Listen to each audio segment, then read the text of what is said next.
Hola, bienvenido, está comenzando una nueva temporada de Biblia Fácil. Estamos fuera del escenario tradicional y hoy queremos acompañarte con una temática extraordinaria.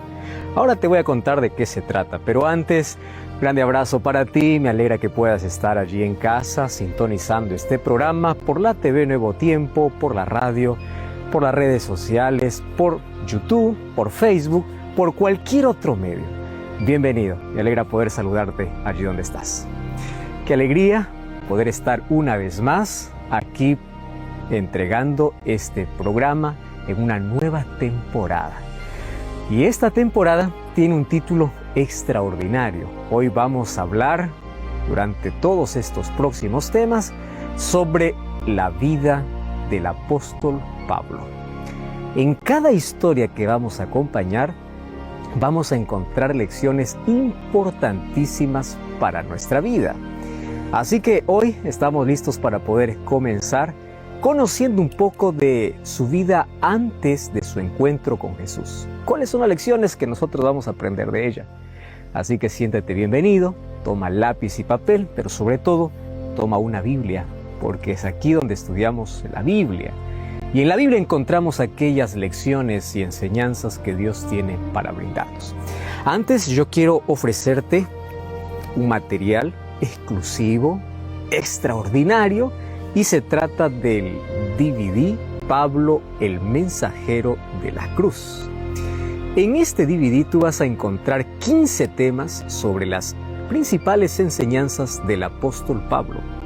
Aquí tú vas a descubrir la manera como él presentaba grandes temas de una manera profunda. A veces puede ser hasta complicada para algunos, sin embargo, vamos a aprender con la sencillez que siempre tiene la palabra de Dios para enseñarnos. Siéntete abrazado, yo estoy muy feliz de poder participar una vez más y de tenerte a ti del otro lado de esta pantalla para que juntos podamos aprender sobre la vida de este gran mensajero de la cruz. La vida de aquel que antes de su conversión tanto odiaba al cristianismo y luego terminó tanto amando a Cristo. Estamos listos entonces para abrir la palabra de Dios y antes, como siempre, vamos a orar.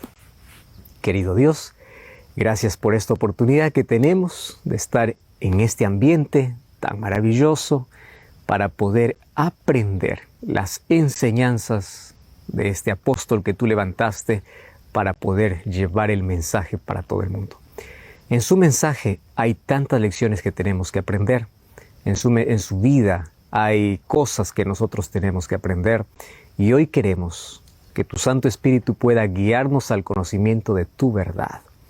Queremos que a través de la vida de este gran apóstol, a través de sus enseñanzas, a través de su entrega completa de su vida, podamos aprender aquello que tú quieres que nosotros también hagamos.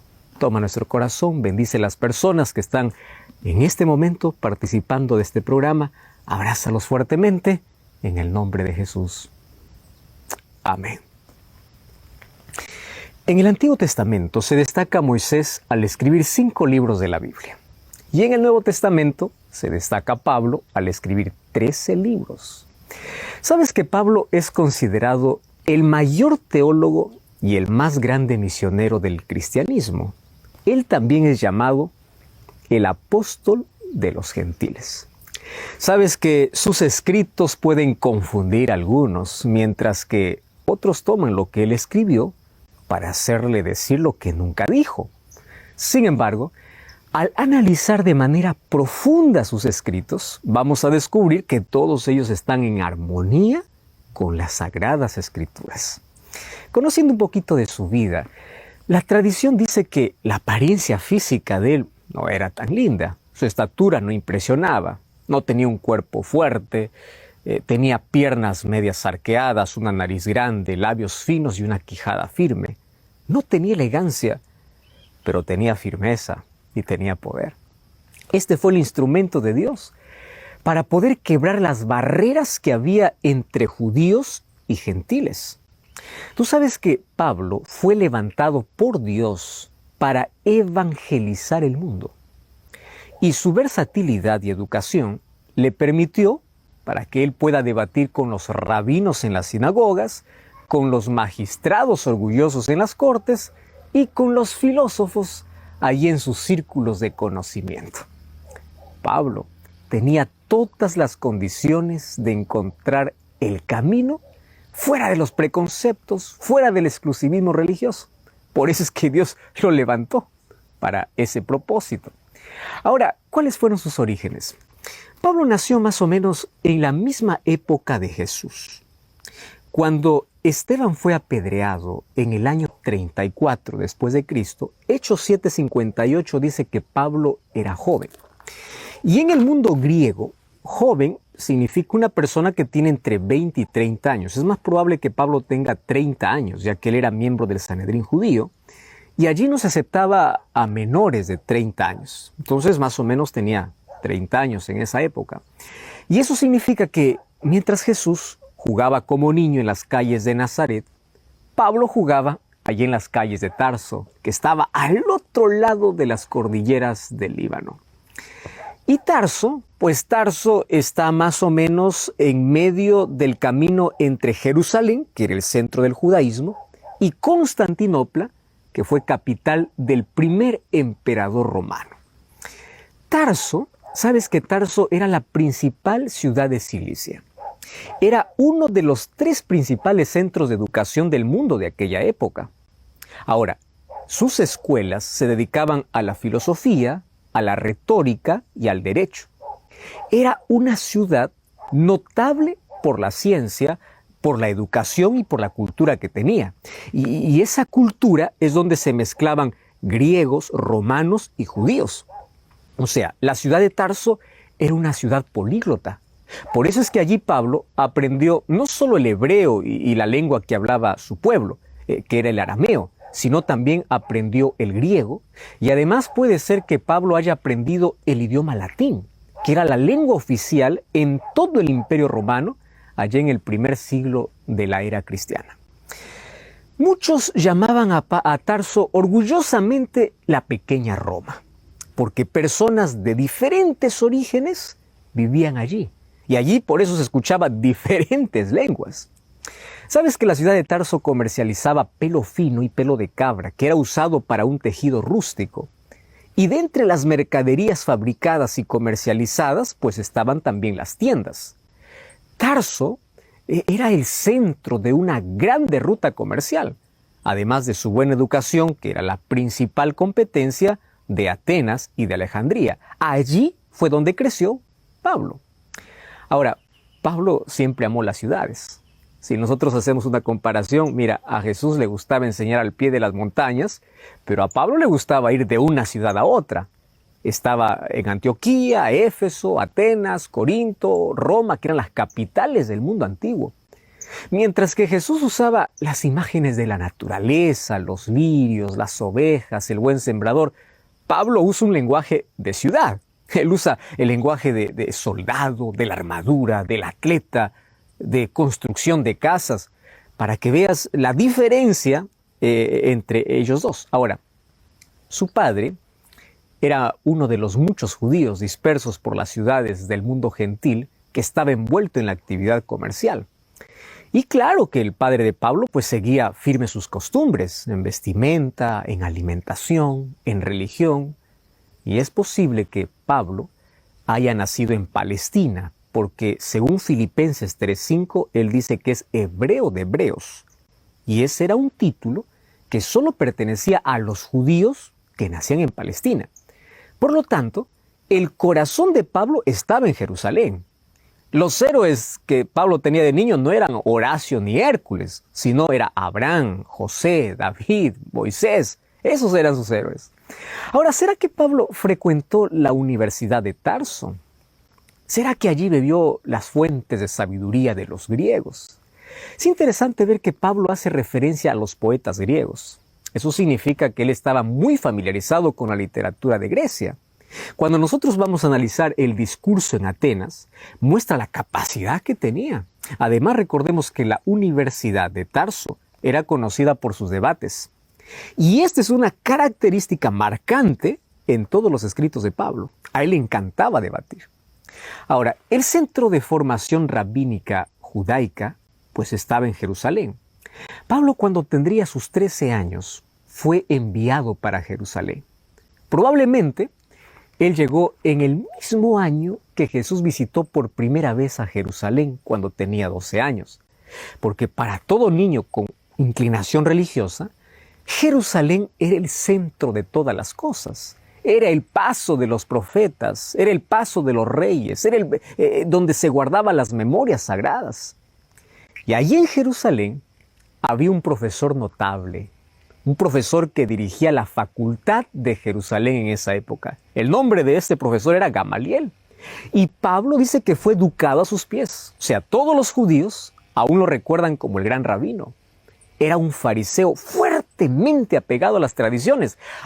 Pero él no era tan intolerante a la cultura griega como algunos fariseos de mente cerrada. Entonces, la influencia de Gamaliel se evidencia en la teología de Pablo. Cada vez que Pablo escribe, pues ve de dónde él bebió toda esa sabiduría. El curso de instrucción de un rabino consistía completamente en el estudio de las Escrituras y de los comentarios que los sabios hacían. Ahora, una cosa interesante. Los alumnos memorizaban las palabras de las Escrituras y de los sabios. Y de esa manera hacían debates sobre los puntos controversiales. Entonces Pablo pues era inteligente, dedicado, intelectual y además él era maestro de la ley.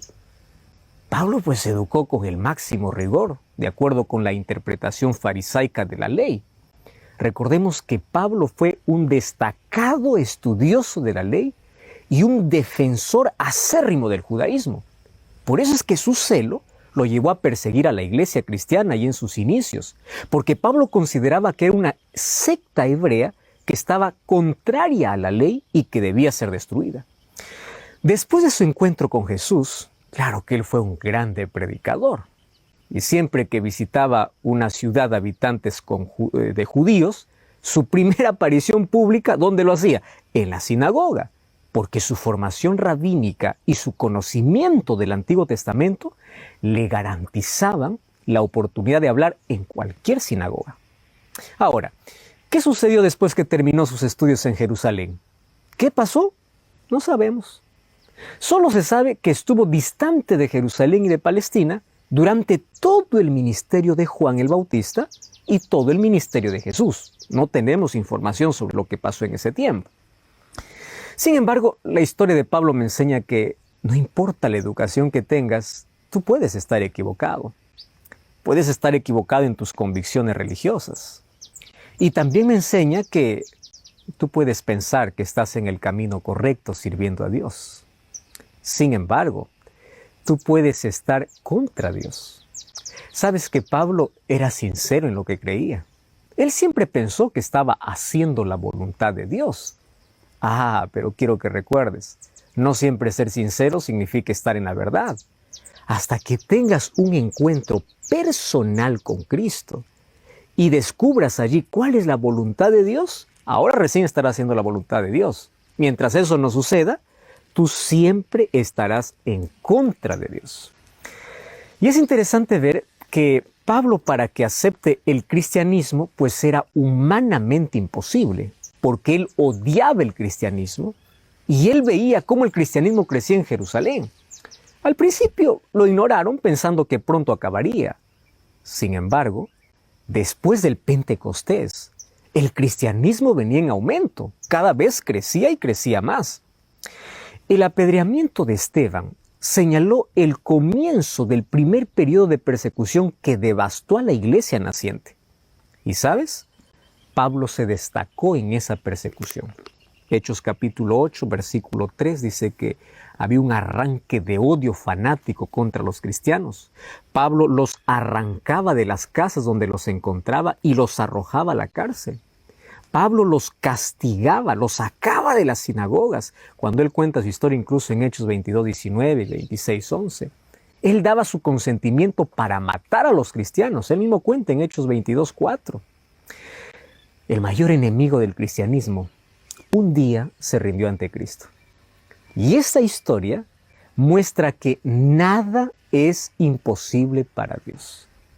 Sabes que cuando el ser humano está dispuesto a aceptar a Dios en su vida, Dios trabaja de manera extraordinaria. Y Dios continúa trabajando en todo corazón de aquel que está dispuesto a aceptarlo como Salvador, porque Él puede transformarlo completamente.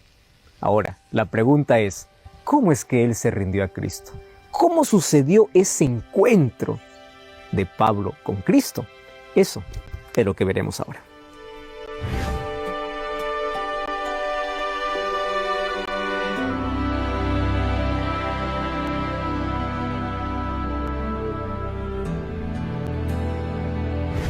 La historia de su conversión está registrada en el libro de Hechos capítulo 9, que a partir del versículo 1 dice: Saulo, respirando amenazas y muerte contra los discípulos del Señor, vino al sumo sacerdote. Le pidió cartas para las sinagogas de Damasco a fin de que si hallase algunos hombres o mujeres de este camino, les trajese presos a Jerusalén. Mas yendo por el camino aconteció que, al llegar cerca de Damasco, repentinamente le rodeó un resplandor de luz del cielo. Cayendo en tierra, oyó una voz que le decía: Saulo, Saulo, ¿por qué me persigues? Y él le dijo: ¿Quién eres, Señor? Y él le dice: Yo soy Jesús a quien tú persigues. Dura cosa te es dar cosas contra el aguijón. Él, temblando y temeroso, dijo: Señor, ¿qué quieres que haga? Y el Señor le dijo: Levántate, entra a la ciudad y se te dirá lo que tienes que hacer. Los hombres que iban con Saulo se pararon atónitos, oyeron la voz, mas sin ver a nadie. Entonces Saulo se levantó de tierra y abriendo los ojos no podía ver, así que llevándole por la mano, lo metieron en Damasco. Ahí estuvo 3 días sin ver y no comió ni bebió. Entonces, allí en Damasco había un hombre llamado Ananías, a quien el Señor le dijo en visión: Ananías, y él respondió: heme aquí. Y el Señor le dijo: levántate y ve a la calle que se llama Derecha, busque en la casa de Judas uno llamado Saulo de Tarso, porque aquí él está orando. Y ha visto en una visión a un varón llamado Ananías, que entra, le pone las manos encima para que recobre la vista. Entonces Ananías respondió: Señor, he oído mucho acerca de este hombre, cuántos males ha hecho a los santos en Jerusalén. Él tiene autoridad de los principales sacerdotes para prender a los que invocan tu nombre. Y el Señor le dijo: ve, porque instrumento escogido me es este para llevar mi nombre en presencia de los gentiles, de reyes y de los hijos de Israel. Es interesante que el texto comienza diciendo que Pablo respiraba odio. Muchos hoy continúan respirando odio, celos, envidia y continúan destruyendo a las personas. Pablo estaba contra aquellos que seguían el camino. ¿Quiénes eran los del camino? Era la manera particular de decir a los cristianos, porque ellos decían seguir a Jesús, quien proclamó ser el camino, la verdad y la vida. Y el odio consistía en que el cristianismo se centraba en la salvación en Cristo. Y esto estaba en contraste con la manera judía de pensar, que se centraba en la ley. Entonces Pablo vivía un conflicto para muchos irreconciliable, porque él pensaba que la ley es el único camino para ordenar bien la vida de todos los seres humanos. Y es por eso que pensaba que cuanto más destruía a los seguidores del camino que era Cristo, sería mucho mejor. Saulo lo que no entendía es que los seguidores de ese camino, o sea, los cristianos, nunca habían despreciado la ley de Dios. Ellos también aceptaban la ley de Dios, solo que no lo aceptaban como medio de salvación. Estos seguidores de Cristo, pues aceptaban a Jesucristo como el único medio de salvación y aceptaban a la ley no como medio de salvación, sino como la evidencia de haber sido salvos por la gracia de Dios. Esto es cristianismo verdadero. La obediencia a la ley de Dios es el fruto de la fe. Infelizmente hay muchos cristianos hoy que se fueron al lado opuesto. Desprecian la ley de Dios y piensan que no es necesaria. Sin embargo, si eliminamos la ley de Dios, pues nada nos condenaría de pecado. Y si nadie nos dice que es pecado, pues no habría necesidad de un Salvador.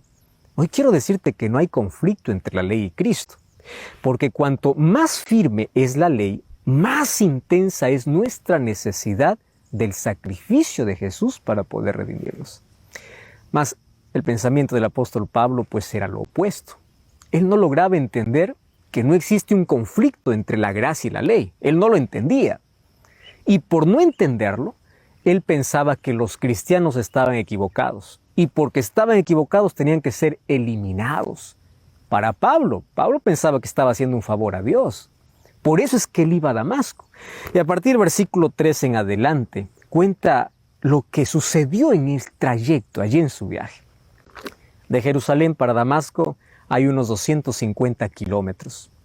El viaje llevaba aproximadamente unos 6 días. Y en el viaje sucedió algo inesperado. Porque al acercarse a Damasco, una luz del cielo llenó el espacio alrededor de Saulo. Y Saulo allí quedó ciego.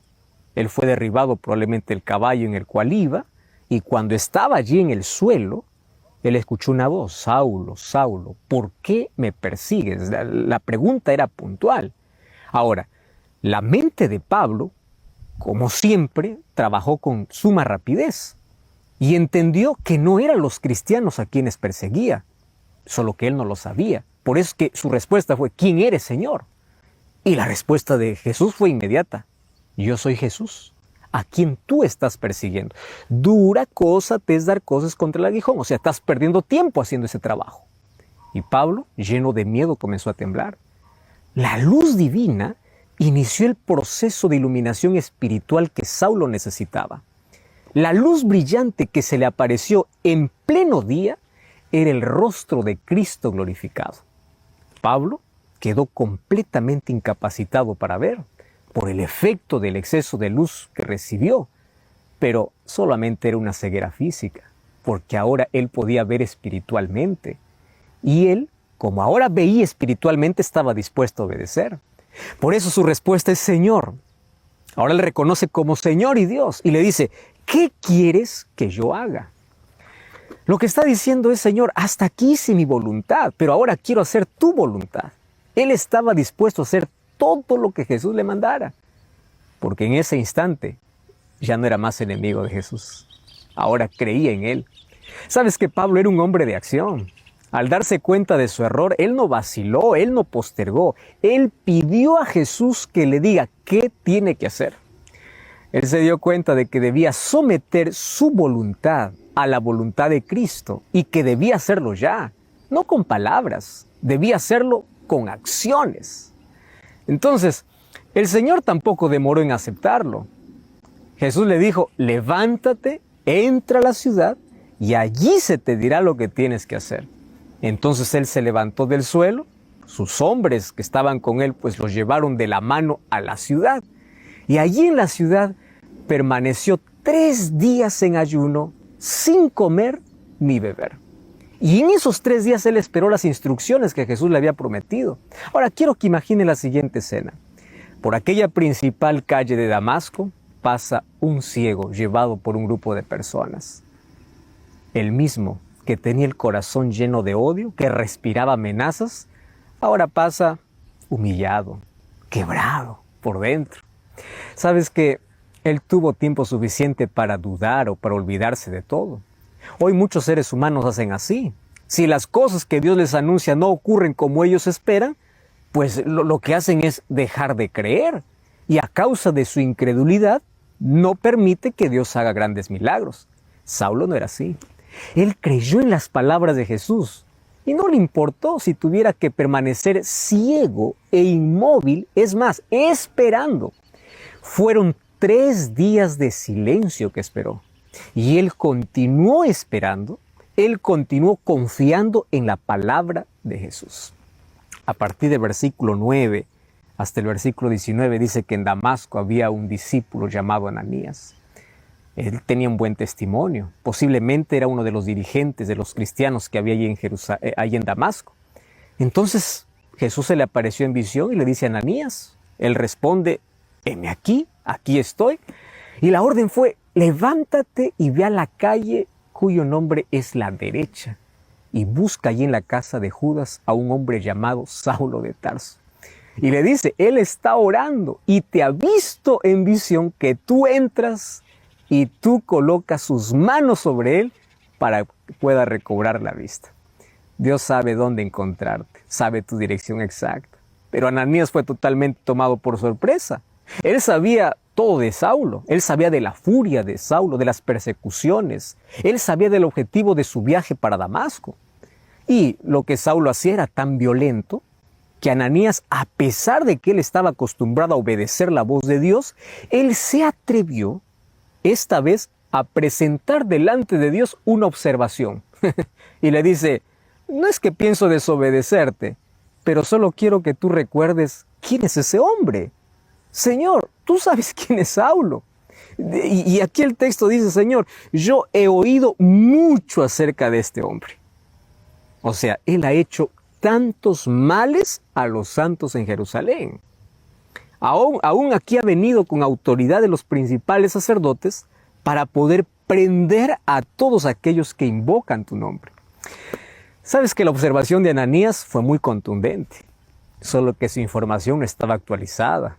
Él no sabía lo que había ocurrido en los últimos momentos, no sabía. Por eso es que Jesús le responde, ve, porque instrumento escogido me es este para llevar mi nombre en presencia de los gentiles, de reyes y de los hijos de Israel. Y además le dice, él tendrá que sufrir por causa de mi nombre. Y yo se lo mostraré. Ananías no necesitó de otras explicaciones. Se levantó, se fue a la casa de Judas y entró allí.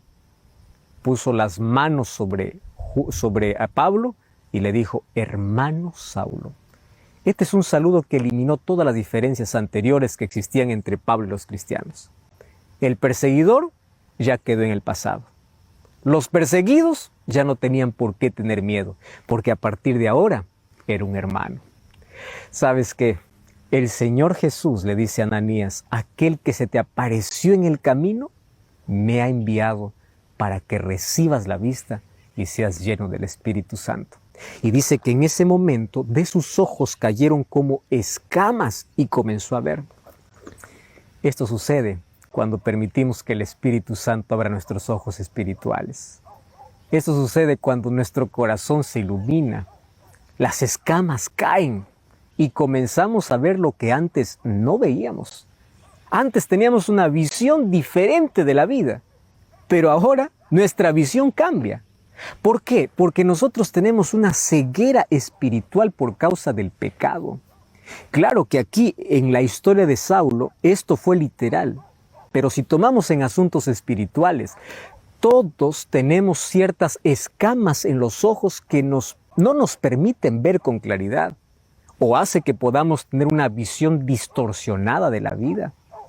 ¿Sabes que Apocalipsis capítulo 3 habla sobre la condición del pueblo de Dios en el tiempo del fin?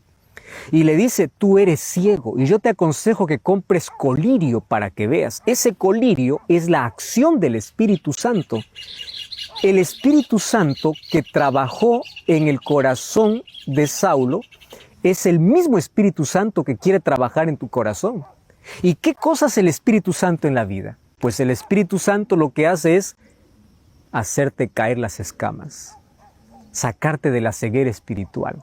Y allí comienzas a ver tu real condición, comienzas a ver tu situación. Y allí reconoces la vida que vivías y lo que ahora necesitas para tu vida. Todos necesitamos un cambio en la vida y solamente ese cambio ocurre cuando estamos en la presencia de Dios. Todos necesitamos que se caigan las escamas de los ojos, porque esas escamas nos impiden ver con claridad el plan que Dios tiene para nuestra vida. Esas escamas de pecado necesitan caer para que recién podamos ver. Qué interesante. Mientras Saulo estaba ciego, en su corazón había tanta luz. Sabes que hoy podemos también recibir ese milagro en nuestro corazón. Los mayores milagros no son aquellos que se aplauden o son los milagros asombrosos. Los mayores milagros son los milagros silenciosos, aquellos que ocurren en el interior. Mira el poder de Dios. Para Él no existe nada imposible. Un perseguidor pasó a ser proclamador. Aquel que odiaba tanto a los cristianos pasó a amar tanto al Cristo de los cristianos. Eso se llama poder. Y esa transformación hoy está disponible. ¿Sabes cuál es el mayor milagro que Dios puede hacer? El mayor milagro es abrir tus ojos, hacerte caer las escamas. El mayor milagro es sacarte de una vida destruida por el pecado a una vida construida para su reino. El mayor milagro es cambiar tu corazón de odio, de resentimiento por un corazón de amor. El mayor milagro es que puedas tener una visión diferente de la vida. El mayor milagro es que tus ojos espirituales se puedan abrir para ver tu real condición. Mas ese milagro es posible solamente gracias a la acción del Espíritu Santo. Por eso es que Ananías le dice, ahora, cuando él está diciendo, hermano Saulo, yo he venido para que recibas la vista y yo he sido enviado para que recibas la vista y seas lleno del Espíritu Santo. Solo una persona que permite que el Espíritu Santo entre en su vida tendrá un cambio real. Los cambios superficiales son de afuera hacia adentro, pero los cambios reales son de adentro hacia afuera. Y esos cambios reales no vienen por acción humana. Esos cambios reales vienen solamente por la acción del Espíritu Santo en la vida. ¿Cómo es que el Espíritu Santo trabaja? Ahora tenemos que ver ese asunto.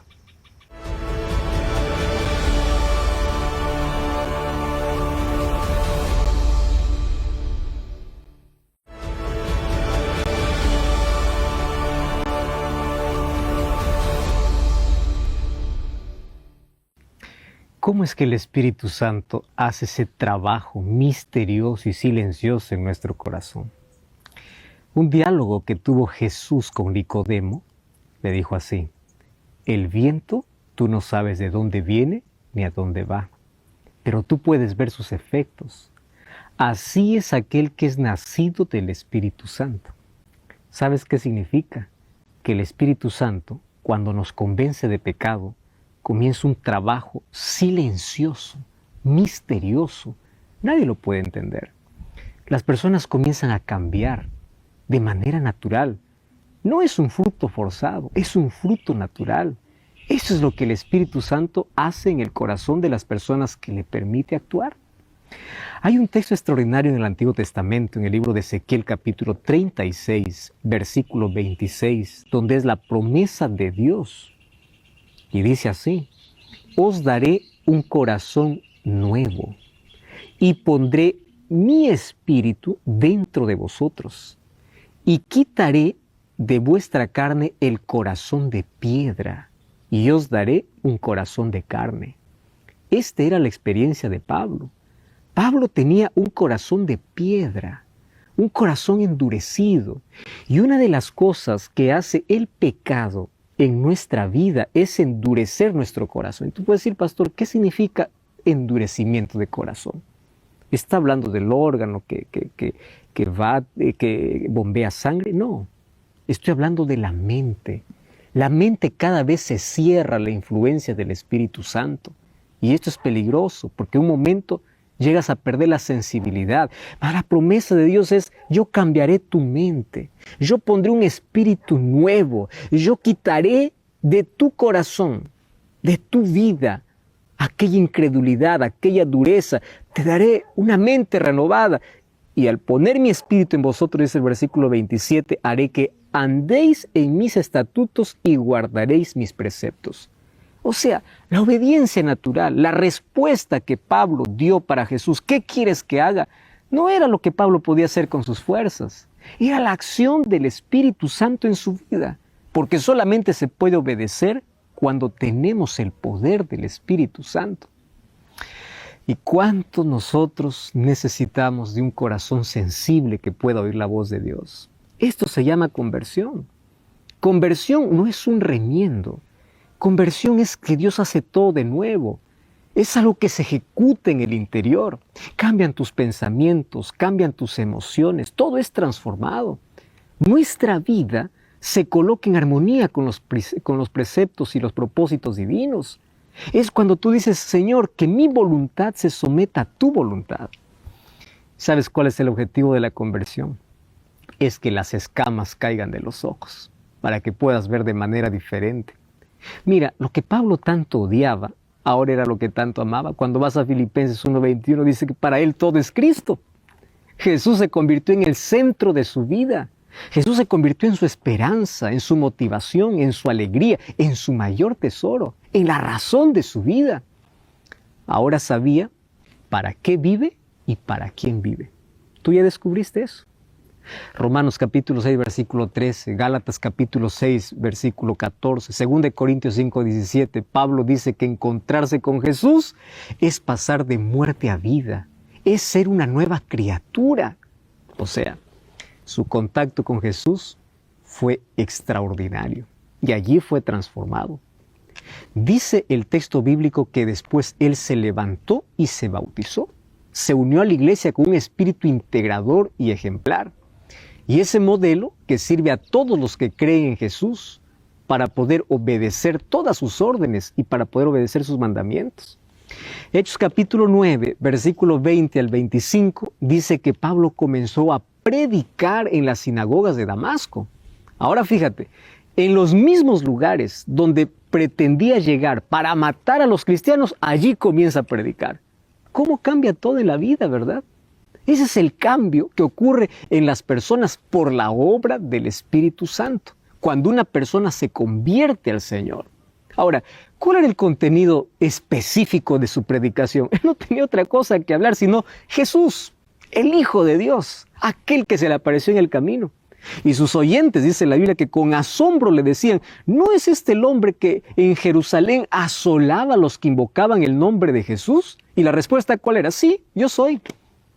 Ahora, ese era el más grande perseguidor de los cristianos, pero eso quedó en el tiempo pasado. Quiero que sepas algo. No importa lo que ha sido ayer, hoy puedes ser instrumento en las manos de Dios. Eso hace el poder de Dios. Puede transformar al más peligroso perseguidor en el más grande predicador. Puede transformar al asesino a un hijo de Dios. Podemos decir que Pablo experimentó una auténtica muerte al pecado y una resurrección a una nueva vida. Murió para que pueda renacer en Cristo como una nueva criatura. Sabes que para algunos la conversión es una experiencia dolorosa. Para otros es una experiencia alegre, para otros es una experiencia explosiva, silenciosa o gradual. Cada uno tiene un encuentro diferente. Pero quiero que puedas escuchar la voz de Dios. Quiero que puedas someter tu voluntad. Que tú puedas decirle, Señor, ¿qué quieres que haga? ¿Cuál es el propósito que tienes para mi vida? Tu vida puede ser el mayor argumento para otros sobre lo que Dios puede hacer. Hoy también Jesús se presenta a ti y te dice, yo soy Jesús. Preguntes cuál es la respuesta que tú darás. Hoy la luz también resplandece para ti a través de la palabra de Dios. Pablo, para ver, tuvo que quedar ciego. A veces tenemos que fracasar en nuestra misión. A veces tenemos que fracasar en nuestros planes para cumplir una misión mayor, que es la misión que tiene Dios para nosotros. ¿Sabes qué cosa me llama la atención? Es que Pablo tuvo que caer al polvo para poder reconocer quién es Dios. Y la pregunta es, ¿quién es Dios para ti? Jesús dice así, el que no es conmigo, contra mí es. La pregunta es, ¿tú ya tuviste ese encuentro con Jesús? ¿Tú ya conoces de Jesús? ¿Quién es Dios para ti? ¿Tú ya tuviste un encuentro transformador con Él? Ahora, fíjate una cosa.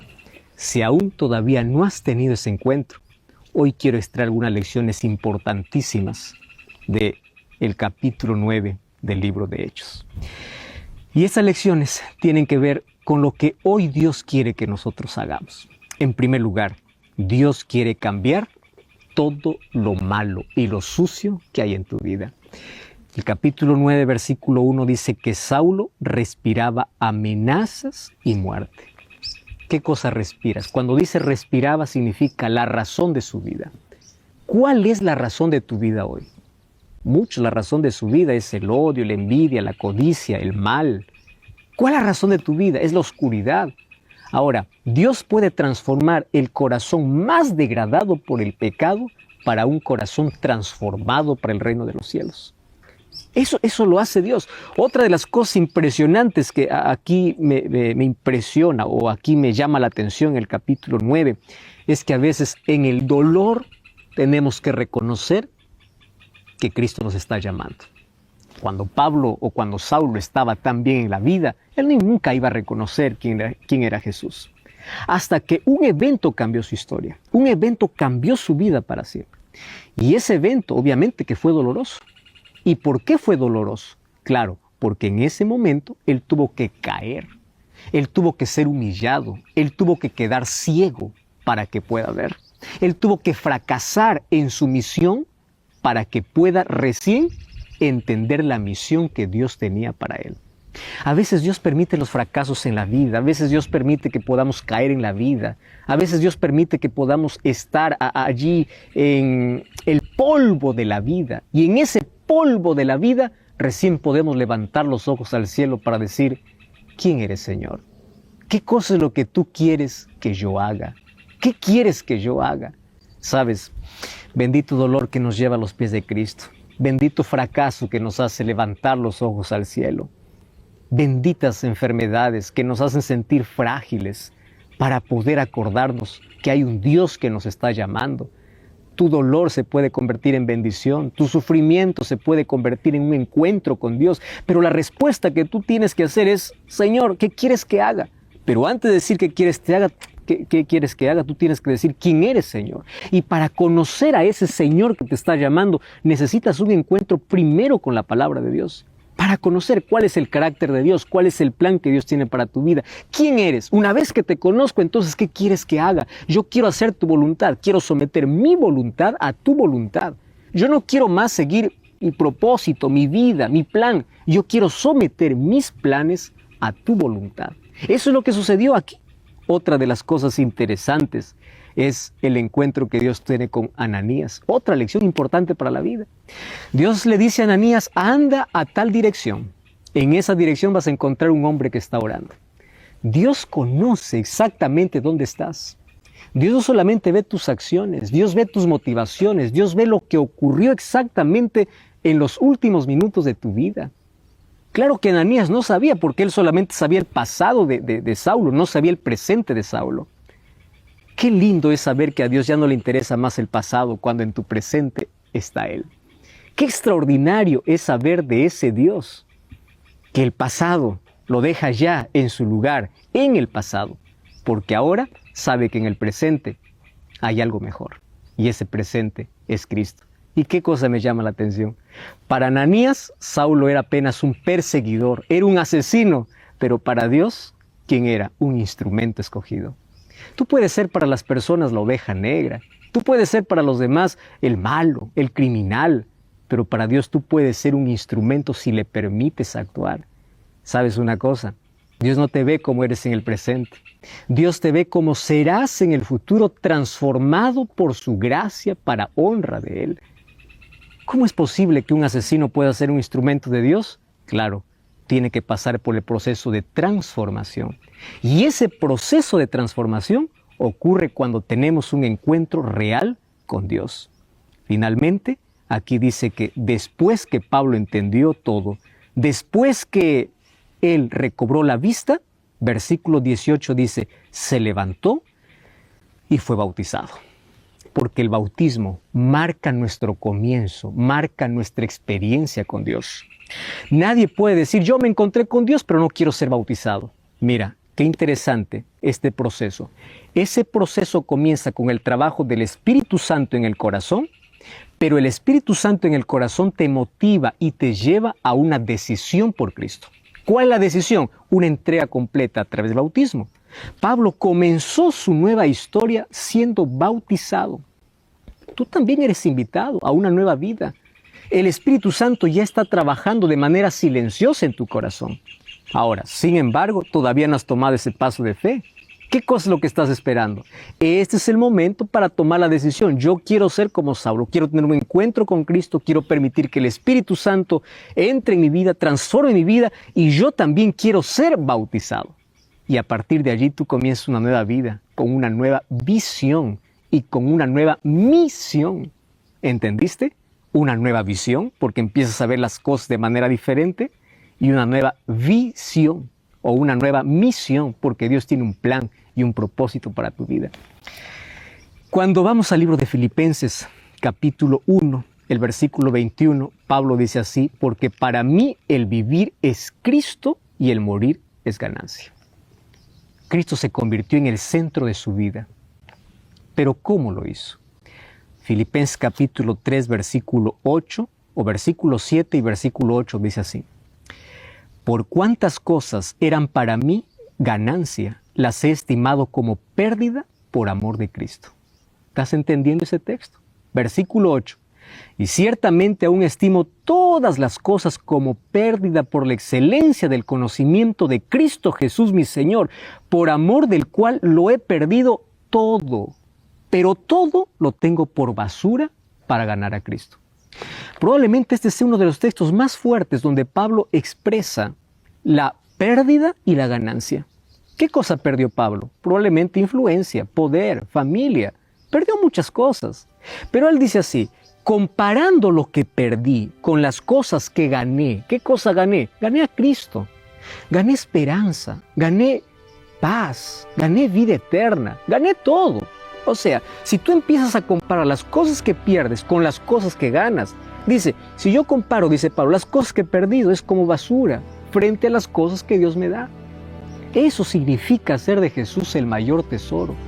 ¿Qué estás dispuesto a hacer para tener a Jesús en tu vida? Muchos no aceptan a Jesús simplemente porque la duda, la incredulidad, la burla, un trabajo, una situación los impide. Pablo dice, yo lo perdí todo y no me importó más perder esas cosas. ¿Por qué no me importó? Porque yo sé que Jesús ganaba el mayor tesoro. ¿Recuerda la parábola que Jesús contó de un hombre que una vez fue al campo y encontró un tesoro? ¿Qué cosa hizo ese hombre? Fue y vendió todo por tener ese tesoro. Esa es una lección espiritual para ti y para mí. ¿Qué estás dispuesto a renunciar? Esa palabra vender significa renunciar. ¿Qué estás dispuesto a dejar? ¿Realmente Cristo es el mayor tesoro en la vida? ¿Sabes una cosa? Si Cristo es el mayor tesoro en la vida, tú no tienes más tiempo para postergar. Cada día se define, para muchos, el día de salvación o perdición. Y hoy Dios tiene un encuentro contigo. Y ese encuentro contigo lo tiene a través de su palabra. ¿Tú crees que es casualidad que quedaste mirando hasta el final de este programa? No lo es. Dios también aparece en tu camino. Y claro, que Él no aparece para quitarte la vista, Él aparece para devolverte la vista.